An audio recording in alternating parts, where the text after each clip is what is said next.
सबसे पहले तो आप ये जानिए कि आपको लगता है कौन सरकार आएगा कि हमको नौकरी दे देगा।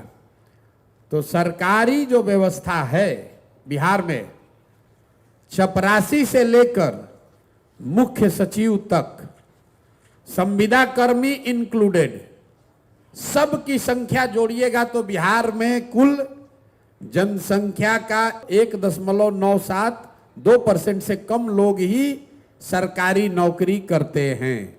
तो नौकरी रोजगार मिलेगा कैसे? रोजगार का सबसे बड़ा तरीका है पूंजी। बिहार में पूंजी नहीं है। क्यों नहीं है? क्योंकि यहां प्रति व्यक्ति आय है 35,000 रुपया सालाना। अगर 35,000 सालाना का मतलब हुआ कि ज्यादातर आदमी दिन में 100 रुपया भी नहीं कमाता है। इस महंगाई के जमाना में अगर आप 100 रुपया भी नहीं कमाइएगा तो खाइएगा क्या, खिलाइएगा क्या, और पैसा पूंजी कहां से लाइएगा? तो लोगों के पास अपना पैसा है नहीं। और दूसरा, रिजर्व बैंक एक आंकड़ा जारी करता है जिसको कहते हैं CD ratio, credit deposit ratio.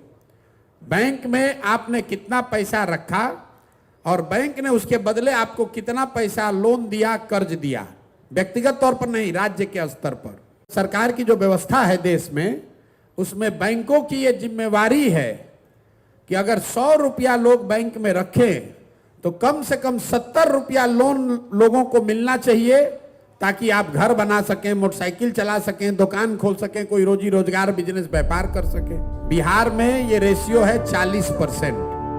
मतलब 100 रुपया बिहार के बैंकों में जो जमा होता है, बिहार के बैंक में सिर्फ 40 रुपया बैंक वाले आपको लोन देते हैं। 60 रुपया कहां जाता है? वो बैंक इस पैसे को उन राज्यों में भेज रहे हैं जहां पर लोग बिजनेस व्यापार कर रहे हैं। गुजरात में, तमिलनाडु में, तेलंगाना में, आंध्र प्रदेश में। वहां CD रेशियो कितना है? 90, 95, 100। मतलब अगर तेलंगाना में, तमिलनाडु में वहां के लोगों ने 100 रुपया जमा किया तो बैंकों ने 90 रुपया, 100 रुपया वहां के समाज को दिया कि भाई तुम गाड़ी खरीदो, व्यापार करो, बिजनेस करो। इससे वहां के लोग रोजी रोजगार कर रहे हैं। अब मैं इसको आप एक आंकड़ा समझाऊंगा तो आपके दिमाग खुलेगा, दिमाग की आपकी बत्ती जलेगी कि इसका कितना बड़ा असर है। पिछले फाइनेंशियल ईयर में, वित्तीय वर्ष में, इसी गरीब बिहार में आपने, हमने, सब ने मिलकर बिहार के बैंकों में पैसा जमा किया 4,21,000 करोड़ रुपया। अगर CD रेशियो मतलब 70% बैंक कर्ज देते तो बिहार के लोगों को कर्ज कितना मिलता? 2,80,000 करोड़ रुपया। लेकिन मिला कितना? 40% है तो मिला 1,61,000 करोड़। बाकी पैसा कहाँ गया? बाकी पैसा चला गया यहाँ से दूसरे राज्य में। लालू जी मुख्यमंत्री बने थे 1990 में। 1990 से लेकर पिछले साल तक 32 वर्ष में बिहार के बैंकों ने आपका, हमारा 26 लाख करोड़ रुपया ले जाकर दूसरे राज्यों में ट्रांसफर कर दिया।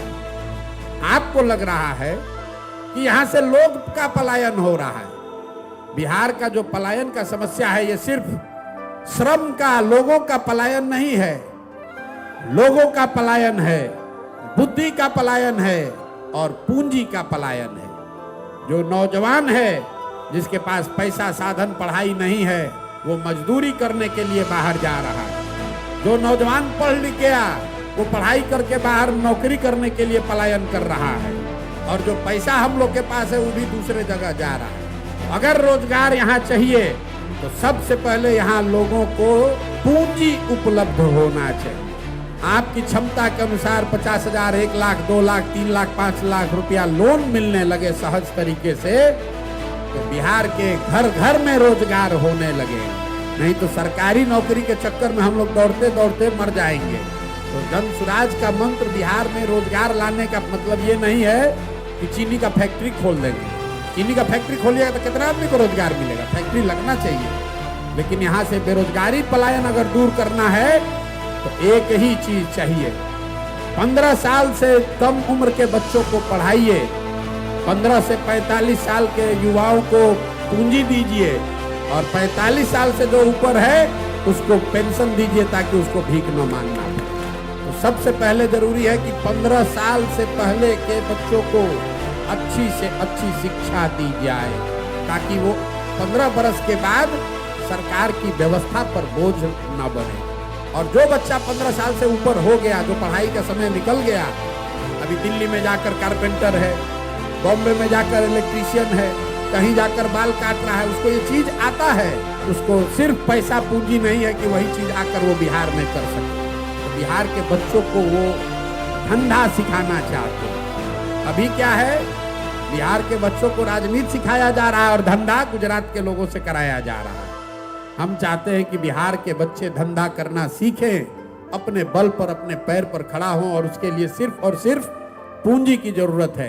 तो जन सुराज की सोच एक लाइन में ये है कि 15 साल से कम उम्र के बच्चों के लिए विश्व स्तरीय शिक्षा की व्यवस्था हो, 15 से 45 साल के बीच के लोगों के लिए पूंजी की व्यवस्था हो, और 45 साल से ज्यादा उम्र के बुजुर्गों के लिए कम से कम 2000 रुपया महीना के पेंशन की व्यवस्था हो।